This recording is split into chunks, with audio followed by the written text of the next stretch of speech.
welcome back to another edition of the Chicago White Sox here on OOTP 25. And as you can see, we are here through a month of the 2029 campaign.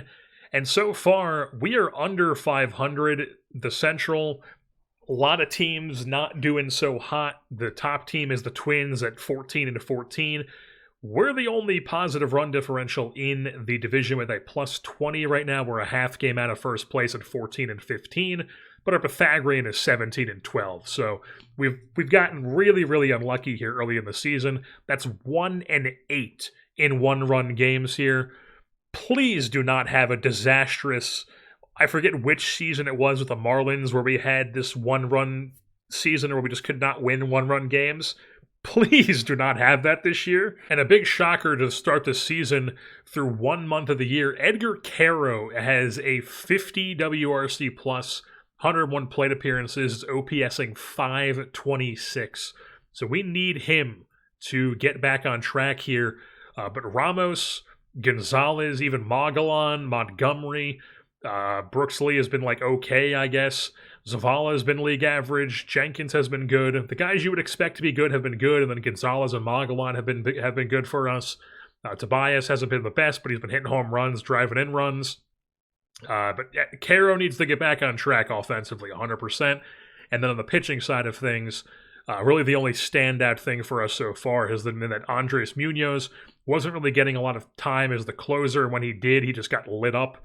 And then I moved into the setup role. He wasn't really getting much time there. So then we just have him as a middle relief with the setup secondary and see if he can get some more appearances there. And we just kind of see how things shake out as our bullpen, or with our bullpen as the season goes on. To where I will make changes to where guys should be in different spots and whatnot. But for now, this is what we're going to rock with the bullpen alignment for the rest of at least for May. Oh yeah, things are coming together for us here to start off May. We are just winning series here. We dropped that series at Cleveland, but then boom, we beat Tampa.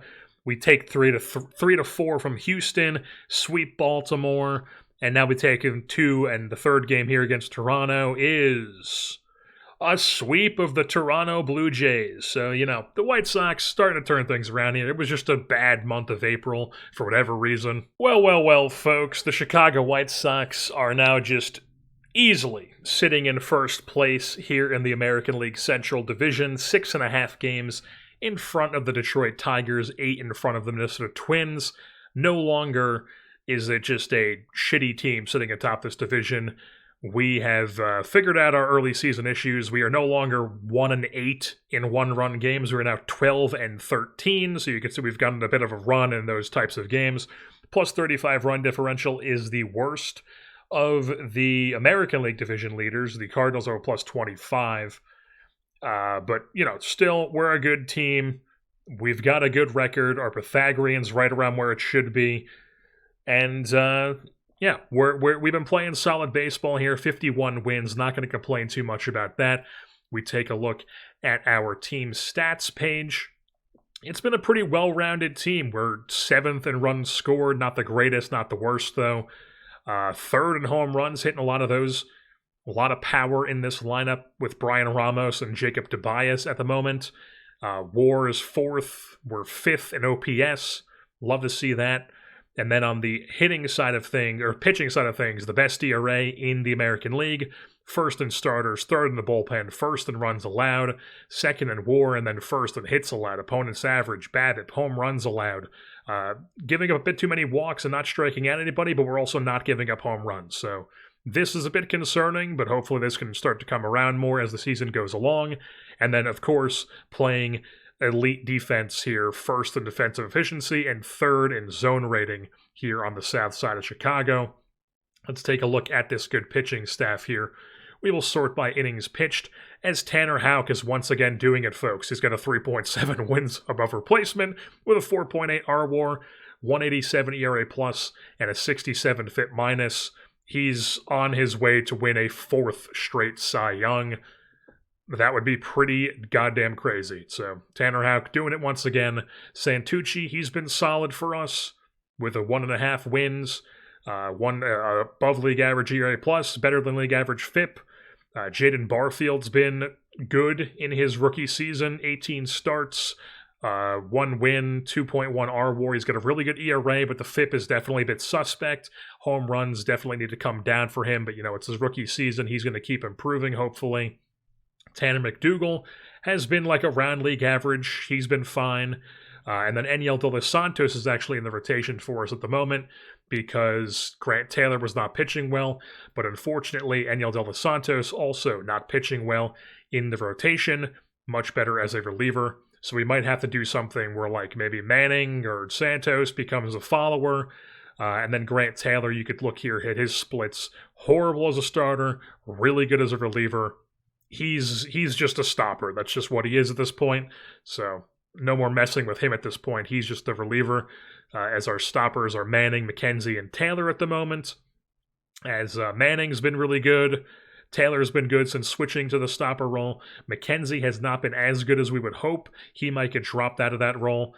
Hayden Younger's been really, really good. So love to see that. Caden Campbell's been really, really good. Love to see that as well. He's got a 60 FIP minus.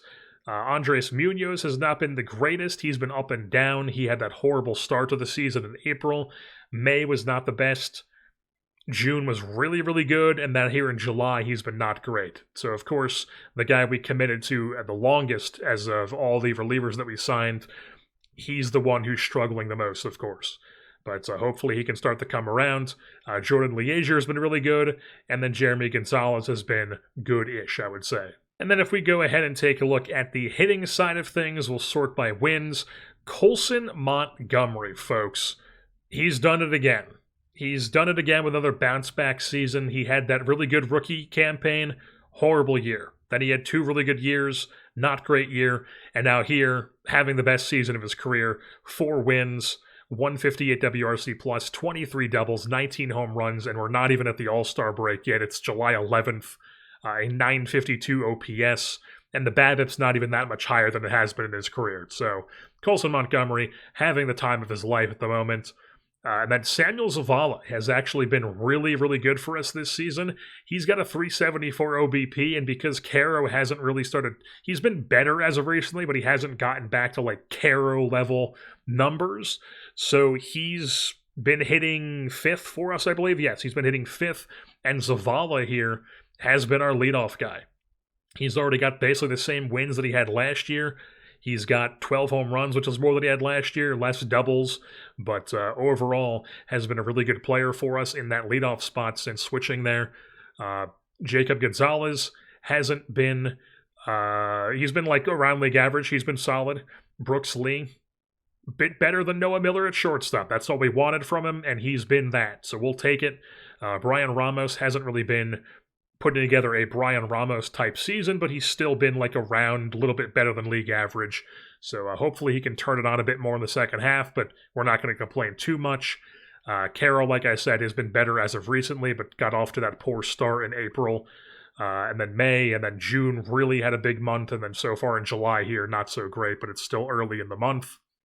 And then Demarion Terrell's currently playing center field for us. He is just everyday center fielder because Hudson Head has been horrible. He's the 4th outfielder, but we've also recently sent down Jared Kelly. I should mention that. We actually had to waive and DFA him. He was not claimed, and he's back in AAA, but was just really, really not good in the big leagues in 37 innings. So we got rid of him, no longer rocking the extra reliever. We now have 4 bench players as Head moves to the bench. Ceddanne Rafaela is back up in the big leagues here for us, being a utility backup option. And then Terrell is playing center field as the 75 range. The bat was at one point in the triple digits with WRC+, but now it's an 84. But he's here mainly for his glove, obviously, with the 6.6 CR in center field already. In only 41 games at the major league level. And then Magellan cooled off a bit, but he's been fine-ish. Tobias has been really good, 13 doubles, 25 home runs, 64 runs driven in. Here he's in the cleanup spot as Ramos is hitting 3rd at the moment. And then Walker Jenkins, been up and down, but right now around league average-ish. We would like to see that improve. Henry Davis has been a good catcher. That's been good since Caro has not been as good of recently. And like I said, Rafaela's back up, and Hudson Head's been disappointing for us this season, coming off the best year of his career. But yeah, overall, the White Sox, we've been scrappy, we've been good, we've been sitting first place as we got 51 wins, and we're liking where we're at. So let's dive into the first year player draft here. We have the 25th overall selection here in 2029. The Houston Astros are your number 1 overall selection, as they are going to take Leo Sai Canseco out of Puerto Rico, 1-1, a Odessa, Texas high school. He has the holy trifecta. Definitely looks like he could be a really good player. Not a lot of pop there, but the other stuff definitely seems to make up for it bat-wise. But he is only a second baseman, so probably not who I would have taken first overall. Not that I've really dove into who the guys are, but we're going to move things on. 25th overall for our pick, where one of those 70 potential guys is here, a potential shortstop type. The error is definitely going to limit him, but he's got some really good ratings outside of the error. Big-time pop, but also big-time swing and miss. For the Buffalo-born... I guess he's Buffalo-born, went to Long Island University in Brooklyn. Did not realize that LIU is in Brooklyn. That seems weird to me. But yeah, this guy could be interesting. Our scout thinks we should take Chris Deal, a high school shortstop. Yeah, sure. Looks like he could be really good if he develops as like a second baseman, probably. When it comes to college players, the best guy available is Mark Pate, and then there's a reliever, more reliever. There's a shortstop. No, I don't like that. Honestly, it looks like Pate might be the best option for us. It's either Pate or a high schooler. Like this Nick Anderson guy, maybe.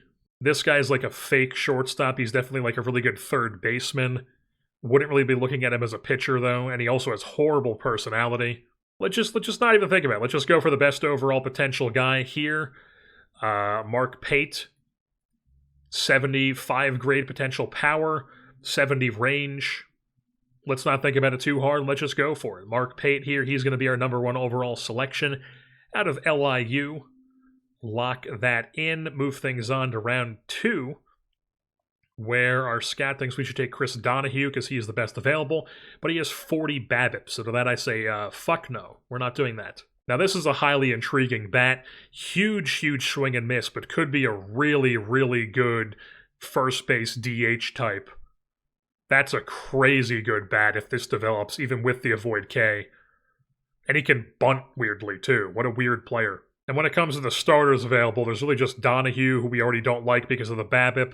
And then there's this Benji Nunez guy who maybe could be something, but also is fragile. So I'm going to lean towards not picking him. And then after that, it drops off to a bunch of 50s who are also high school guys. Who it's like 45 BABIP for that guy, 45 BABIP for Carlson, same for Grimes, same for Jensen. Roberts has a bit better BABIP, and Lear, 45 BABIP. So really, Matt Roberts is the only mildly intriguing one, but he's not more intriguing than just getting somebody like Dane Alvarez, who has that holy trifecta, or doesn't have the work ethic. He has adaptability, intelligence, loyalty, and leader. He's interesting. Although I think I like this bat. Because, I mean, if we're going to take Dane Alvarez, it's going to be for his bat. But I think I like this bat better. We're going to go Tim Kahn. He's going to be our guy. Lock him in round 2. Move things on round 3. And Alvarez is still here. So we might as well just take him. Unless there's like some standout infielders. See, the error makes him not stand out. Okay. Oh, this is the other guy. This is the shortstop potential, big pop, swing and miss, St. Bonaventure guy, Troy Chelsea. He could be an option for sure. Outfielders, this guy's not somebody we're going to take. Chelsea also has really good outfield range. Or Chesley, rather. I think he's got to be our guy. We're going to go Troy Chesley. Round 3, lock him in, move things on round 4. Of the 60 guys, there are just a couple high schoolers. Ben Gregg. Matt Roberts. Oh, there's that pitcher. That pitcher's still there. He was the only one who was interesting to us, so we're just going to take him. Scout thinks we should. So we lock him in round 4, move things on round 5. And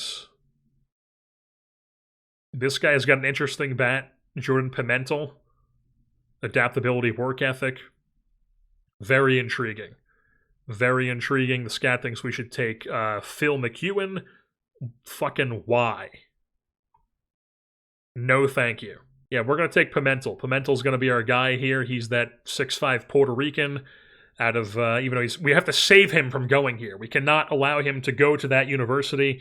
No, sir. We are locking you in. Round 5, move things on round 6. So in round 6, we ended up taking Dylan Bollinger. He is a infielder, probably more suited to be a first baseman, maybe left fielder, probably not, but, you know, he had interesting leader, adaptability, work ethic, 50 potential, so we took him.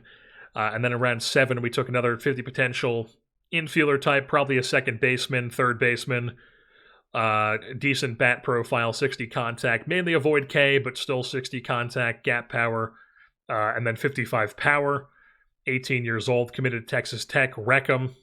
Give Jacob Rodriguez the Heisman. Then in round 8, we took Ben Davis, a really, really good defensive shortstop.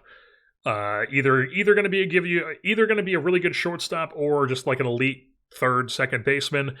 Probably shortstop is what we want him to be. Out of the University of South Carolina. Here in round 8, then round 9, we take Kenny Burgess, a 50 potential reliever.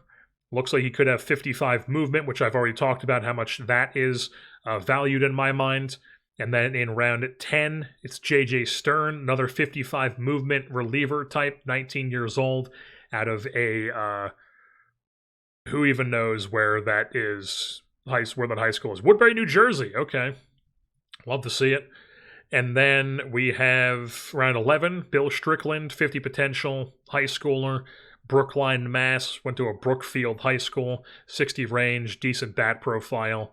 Round 12, we took Ross Matson, a really good personality, high school catcher. Round 13, good personality, outfielder with 55 power potential.